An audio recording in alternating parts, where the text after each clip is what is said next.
Imagine this. It's the middle of the night at Travis Kelce's private Kansas estate. The gates are locked, the neighborhood is quiet, and inside the house, one of the most talked about couples in the world, Travis Kelce and Taylor Swift, are believed to be home. Suddenly, an intruder scales the fence. But this isn't some random trespasser or a crazed fan. No, this man came with paperwork. His mission? To serve Taylor Swift with legal documents tied to one of Hollywood's messiest lawsuits. Yes, you heard that right. Someone tried to break into Kelce's property just to hand Swift deposition papers connected to Justin Baldoni's ongoing feud with Blake Lively. What sounds like a scene out of a Netflix thriller is actually very real, and it's thrown both Swift and Kelce into the middle of a legal battle they never signed up for. So how did this all spiral so far out of control? And why is Taylor Swift, who had nothing to do with the making of It Ends With Us, suddenly being dragged into the drama? On September 15th, just after midnight, police say a man named Justin Lee Fisher slipped past security and jumped a fence into Travis Kelce's gated estate in Leawood, Kansas. This wasn't some random break-in. Fisher, a 48-year-old process server, allegedly came with one goal: to hand Taylor Swift legal papers on behalf of Justin Baldoni's legal team. The problem? Not only was he trespassing on private property, but Swift and Kelce were believed to be home at the time. Imagine that, waking up to find someone climbing into your yard in the middle of the night, waving around legal documents. It's no surprise the situation escalated quickly. Police arrived and arrested Fisher on charges of unlawfully entering a private residence in a restricted neighborhood. The official report was unusually vague. In fact, most of the details were blacked out with a note saying the information was restricted as to use and dissemination. That secrecy only fueled more questions. Why was this handled in such a hush-hush way? And why target Swift at Kelce's house, instead of through the usual legal channels? One thing was clear: this wasn't just a bizarre break-in.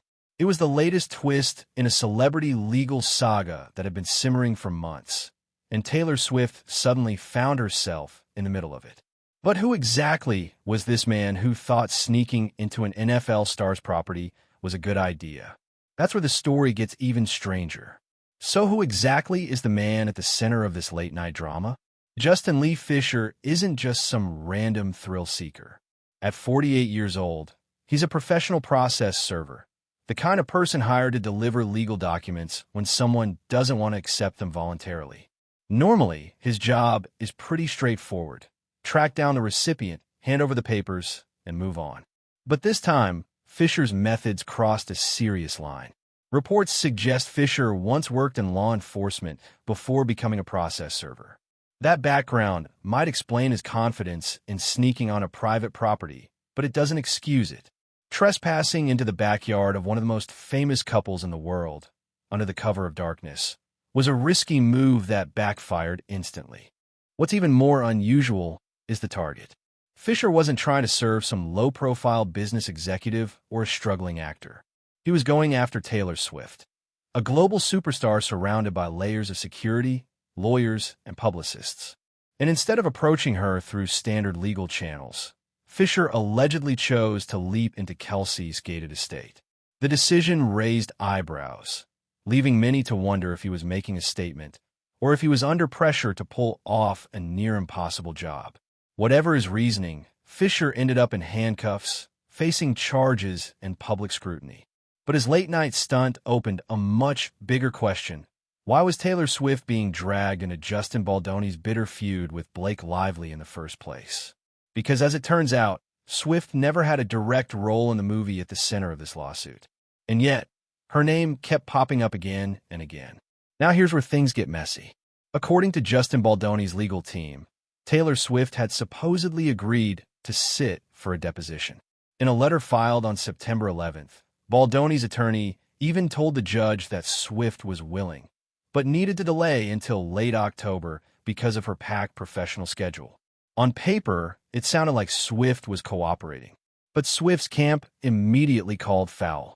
Her attorney shot back the very same day, making it crystal clear Taylor had never agreed to testify. The letter explained that Swift had only just learned about the deposition request 3 days earlier, And while her team said she could make time later in October if absolutely forced, that was not the same as volunteering. The message was blunt. She takes no role in these disputes. And the judge? He sided closer to Swift's version of events. U.S. District Judge Louis Lyman denied Baldoni's request to push the discovery deadline back a month just to lock in Swift's testimony. Translation: the court wasn't convinced this superstar had to be dragged into the fight. So where does that leave Swift? On one hand, she's not a named party in the case. On the other, Baldoni's team continues to angle her into the narrative, portraying her as someone who influenced decisions behind the scenes of It Ends With Us. Swift's lawyers have called that suggestion flat-out false. For Swift, the frustration is obvious. She's preparing to release her 12th studio album, headlining the biggest tour in history, and suddenly she's dealing with subpoenas and deposition rumors tied to a film she had nothing to do with. But Baldoni's lawyers aren't backing down, and their strategy raises a new question. Why drag Taylor Swift into this courtroom war at all? To understand why Taylor Swift's name even came up, you have to go back to the real heart of this courtroom storm, the feud between Justin Baldoni and Blake Lively.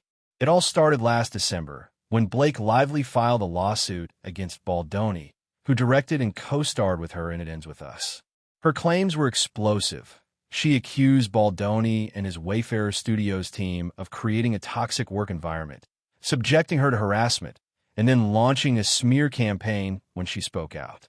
Baldoni and his camp denied every allegation, but the headlines alone were enough to shake Hollywood. Baldoni didn't take those accusations lying down. Instead, he hit back with a countersuit for a jaw-dropping $400 million, accusing Lively and her husband, Ryan Reynolds, of defamation and even extortion. In those filings, Baldoni painted a picture of himself as the one being pressured, saying he was summoned to Lively and Reynolds' New York penthouse, where, according to him, the power couple pushed their own creative agenda for the film. Court documents claim that during that meeting, Taylor Swift was also present, and Baldoni says he was pressured into accepting rewrites that Lively had suggested. In text messages later, Lively allegedly bragged about her allies, referring to Swift and Reynolds as her dragons, a direct nod to Game of Thrones. It was a dramatic claim, but the court wasn't buying it. By June, the judge dismissed Baldoni's $400 million countersuit, gutting his biggest attempt to flip the narrative. Still, Baldoni's lawyers weren't done, and that's when they began circling back to Swift. If they couldn't pin creative control on Lively alone, maybe connecting Swift to the story would turn up the heat. But there's a glaring problem. Swift herself never worked on It Ends With Us. She didn't appear on set. She didn't make creative decisions. And according to her rep, she didn't even watch the film until weeks after it was released. So why was her name repeatedly being dragged into the mess? That's the question fans and insiders keep asking, and it leads us straight into the next part of this saga, the strategy behind bringing Taylor Swift into the fight at all. So why target Taylor Swift? Why drag the world's biggest pop star into a legal fight over a movie she never worked on? Some insiders believe it comes down to leverage. By attaching Swift's name to the lawsuit, Baldoni's team guaranteed more headlines, more media pressure, and more public interest. In a high-stakes case where perception matters almost as much as the verdict, mentioning Swift was like lighting a flare. Suddenly, the world was paying attention. Others suggest it was about influence. Baldoni claimed that Swift, alongside Ryan Reynolds, was in the room during key creative discussions about It Ends With Us.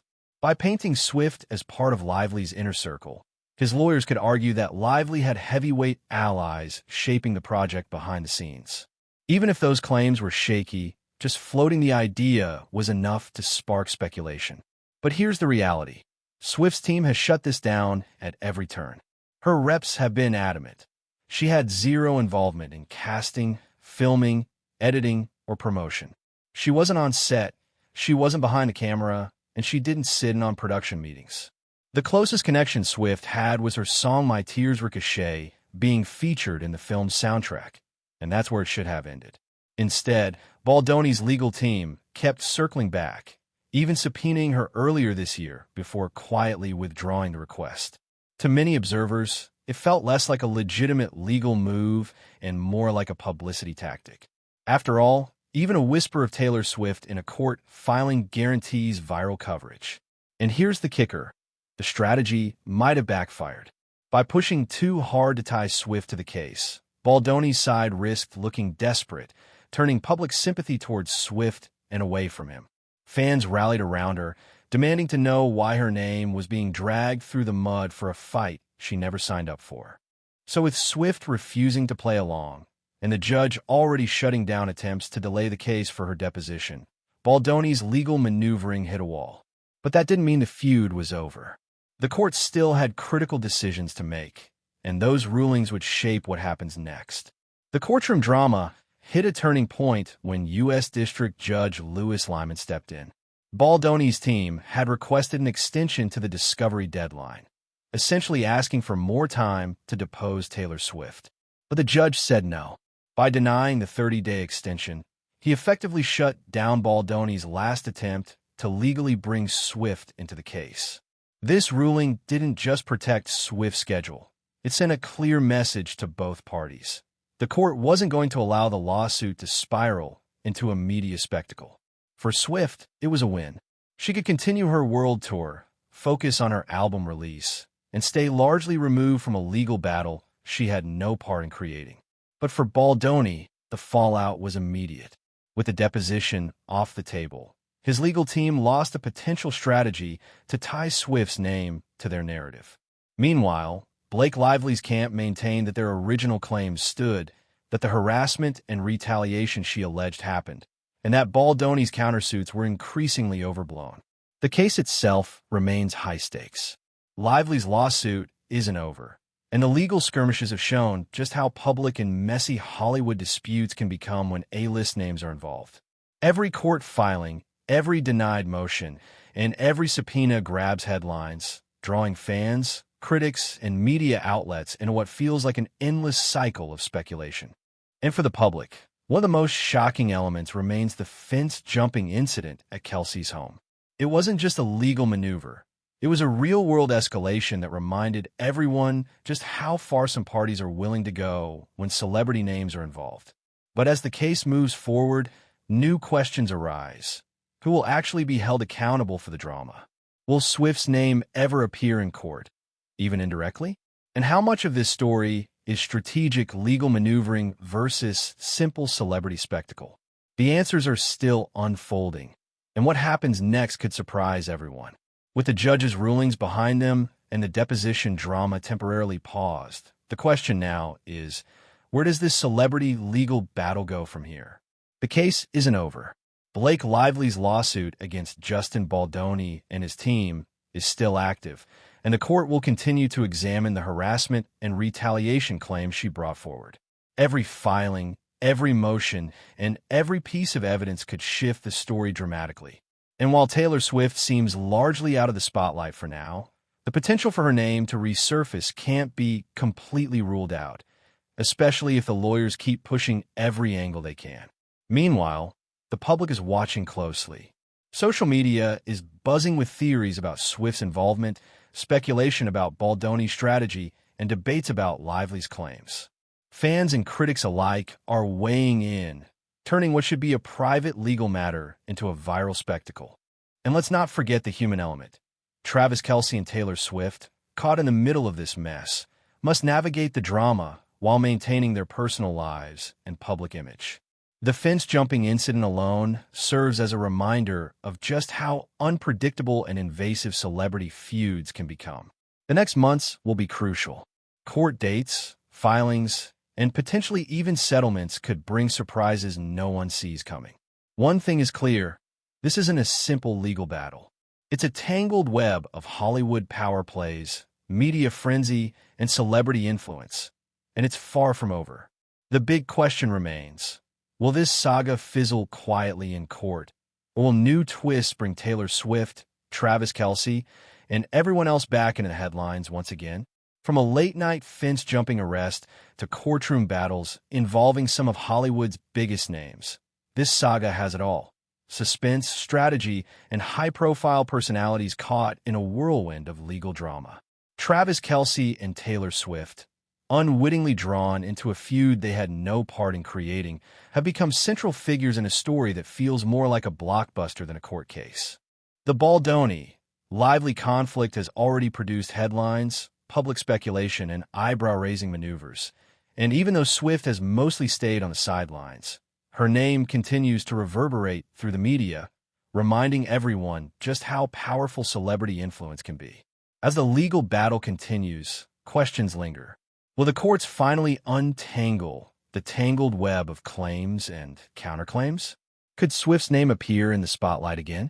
And most importantly, how far will some parties go to sway public perception and gain an edge in the courtroom? One thing is certain, this story isn't over. With Hollywood drama, legal twists, and a fence-jumping incident that shocked the public, the next chapter promises to be just as riveting. And for everyone watching, it's a reminder that in the world of celebrity, reality can sometimes be stranger and far more intense than fiction.